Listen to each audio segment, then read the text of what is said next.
pop-up museum was started as a mission to preserve sarees that are traveling in diaspora from India elsewhere. Mother Teresa is an icon of social service. Yeah. She is a giver. And also see Mother Teresa in almost every business framed in her sari. And we all know that iconic white, simple cotton sari. It brings so much humility. Well, she was well known for her simplicity. We are living in a world where it is not perfect. I'm a very spiritual person. I'm not ashamed to say that I believe in God. I believe sitting here in this very spiritual country. Hello, my name is Ashvini Persaud and you are watching me on Midday. Ashvini Persaud, the visionary entrepreneur and one of the founder of the International Museum of the Saree and the Green Fat Project. She leads some of the innovative projects that use art and fashion to promote awareness, bringing a sustainable global recognition to cultural efforts. So let's begin our conversation with Ashvini. Hi Ashvini, a warm welcome to you. Welcome and namaste. Oh wow, that's a sweet gesture of yours. Alright, starting out with a very first question. What is Pop-Up International Museum of the Saree? Well, it is a pop-up project for one. It began during the time of the pop-up culture a few years ago. And we started out, when I say we, there is a community of 50 volunteers plus. I would say about another 25 who are not officially in the chat room because we have a chat. And the pop-up museum was started as a mission to preserve sarees that are traveling in diaspora from India elsewhere. Wow. And it was not only about preservation of it, but also a platform to exhibit cultural sarees from other places that may not be reflected in communities that don't get the opportunity to see them. And it's a home also for sibling apparels, such as the salwar kameez, the lehenga, and we've even included our male in Indian apparel and South Asian apparel. So that's an exciting addition. That's beautiful, Ashwini. All right, the Green Fat Project, how is that related to this International Museum of the Saree? I mean, that's the parent company, I should say. Then how is it related? Yes, it is the parent multicultural project. Since these organizations were created in the United States, we have a very diverse culture. And not to say that India isn't diverse. I just know that in New York, it is probably a melting pot of the world. Absolutely. And everyone loves sarees and all the cultural apparels that came from their cultures. We simply didn't want to isolate other cultures. And we wanted to have a platform to also showcase and include. Now, it's also a sustainable project, which means that we do talk about how to preserve and conserve at the same time. And we also talk about things like cancer awareness, and we exhibit that in our exhibits. I understand that it's more about the cultural significance, but why did you only choose saree? Why anything other than that? Well, for the Pop-Up International Museum of the Saree, saree, after careful studying, I have an extensive sales and business background. I noticed that saree was a common apparel that was prevalent across the South Asian diaspora. Not only in India, but also in places like Bangladesh, Nepal, Singapore, Indonesia, and the Caribbean as well, including South America. And I have to stretch it and say North America because they're many generations now, almost 100 years old, living there and preserving the saree. So I thought it was the best thing for us to do with our co-founder to bring together sarees of diaspora. And saree was the common thread throughout all these communities. So that we would have an opportunity to invite the communities to come and participate, and also mention the sibling apparels as well in the project. It's truly an honorable part from me, being from India, to see that our culture, our ethnic site is being diversified, it's being showcased by projects of yours across the world. It's an honor part for me. Adding to that, Ashwini, with your projects, you have worked with several people, several communities. What are your future goals on that? Well, we have future goals that from our current exhibits, we realize we have some good problems. Okay. And I would say they're interesting problems because a problem obviously will just tell us we are growing. Yeah. And right now we have collected a significant amount of inventory, meaning apparels, sarees, and the sibling items. And we need permanent space because we are a traveling project, but at the same time we would like to have a permanent home. So one of those very savvy investors in hotels could give us a space, you know, and maybe donate it, or if not, sign a 99 years lease with $1 of rent to us. So something like that we're looking for, so that we can have this project continue for generations, and so the generations of Indians and South Asian families in diaspora have an opportunity to learn about their culture through apparel, through fashion, art, and design. And the sari is a common thread. It is respected. And I found that that was the most identifiable thing throughout all the communities we were working with. Remember, this is a oneness mission as well. Absolutely. Too. And we don't want to leave anyone out. Definitely. All right, Ashvini, in your first exhibit, you featured Saint Mother Teresa's sari. Why is that so? Well, Mother Teresa is an icon of social service. Yeah.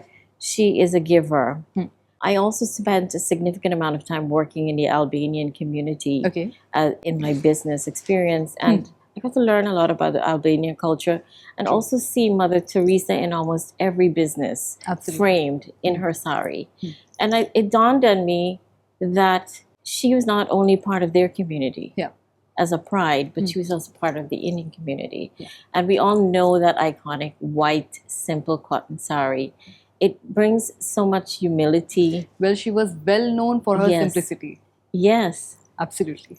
And so she's one of the first ones we wanted to give tribute to. And my Nani is very much like her. And if it was not for my Nani's vintage collection, I don't think we would have had something to start with. So I also wanted to pay tribute to a woman who also reminded me of my Nani Ji. And please, I don't want to not mention some of the amazing people who have participated and been exhibited in the project. We've had first ladies exhibited their items. We have presidents, males. Wow. We have iconic musicians of India, such as Ustad Kamal Sabri, amazing award-winning musician and sarangi exponent. We have Anup Jalota ji, who is one of my personal favorites growing up. He was always in the house. So I said, we have to get him. I admire him very much. And we have Dilip Sen. And of course, we have Raul Roy from Ashiki. You know, he was quite a bit, you know, Bollywood is such, Bollywood stars have such amazing presence across the world. So it's a good thing to have their items in these projects because they invite the public to come in. And plus, at some point, they're going to stop filming and then people will want to know who they are. So we want to give them an opportunity in America and also wherever the project travels to learn about these people through their apparel. And I also don't want to forget about the amazing women who volunteer in the project. We have a board, and many of these women and men have donated items from their mothers, their grandmothers, their wives, and also from the communities. I'm wearing an item that was donated. I was about to ask you that for this interview today, you are wearing a sari. What's the reason behind that? Please tell us. Well, this one, although it's very simple, I would say it's a humble sari. It was from a family that's Gujarati that lived in Zambia and also Tanzania. But they have so much pride about their Gujarati roots as well, too. Unfortunately, our last exhibit, which was at CUNY College in New York, we didn't have enough space by the time it came in. So I made a promise to the family that we would feature the sari in 2 upcoming press releases. So that's why I'm wearing this simple blue sari. Ashvini, you have had a long journey, I would say. But being a woman, did you ever face any kind of challenges? Or maybe I should twist and tweak this in a better frame. That any kind of biasness? I would say we are living in a world where it is not perfect. I'm a very spiritual person. Okay. I'm not ashamed to say that I believe in God. I believe, sitting here in this very spiritual country, we have some way to go Yeah. before we obtain moksha, right? I'm a absolutely. Hindu as well. I feel that when we are working with people, Mhm. oftentimes you're not taught how to behave with every single personality type. Absolutely. And as much as I can say that I'm incapable of bias, the truth is we all have biases. Yeah, that's true. And sometimes working with people, Mhm. they don't realize their biases Hmm. and how it can hurt projects Yeah. or how it can hurt other individuals. Mhm. So I always advise even women and men, Mhm. you know, try to keep an open mind when you're working with people in a work environment. True. You're working in a competitive space. Hmm. Someone has a great idea. Mhm. It's so great that maybe the top leader boss likes that idea. Hmm. Say, hey, how can I help you with that project? You know, can I have a wing? Yeah. Instead of saying, I like that idea, I'm going to start my own. It will give us a setback every time someone starts something own. So it's good to say, how can I help? And can I add some of my individuality to it? Absolutely. So that's why I feel that the bias, when you ask me that question, yes, I've had bias, but it's how I respond to it that makes me at this time in my life different. And as a leader, that's very important to think that way, because we will always have bias as we go through life. It's just a matter how we respond to it and how we can motivate others True. to become better selves so we can get to that moksha. Absolutely. Yeah. So, one piece of advice or message for women who want to start something unique the way you did. If you want to start something unique, first think about why you're doing it, Okay. what inspired you, Mhm. and what you hope to accomplish. Don't do something because you would like to have a spotlight, because once you start it, you have to follow through, unless it's going to get you bankrupt or something like that, which we hope that to never be a case. Thanks a lot, Ashwini. I definitely feel that our discussion was thoughtful, because for someone to come up with such unique idea, to blend it, and especially a focus on Saree that has come up, you have come up with several projects, collaborated with communities, and therefore it's a wide perspective that you are just trying to enhance the cultural significance through the aspect of Saree, and many more projects and aspects are associated with that. I congratulate you and I wish success to you ahead. Subscribe to Midday India. Get direct notifications on all our videos by clicking on the bell icon.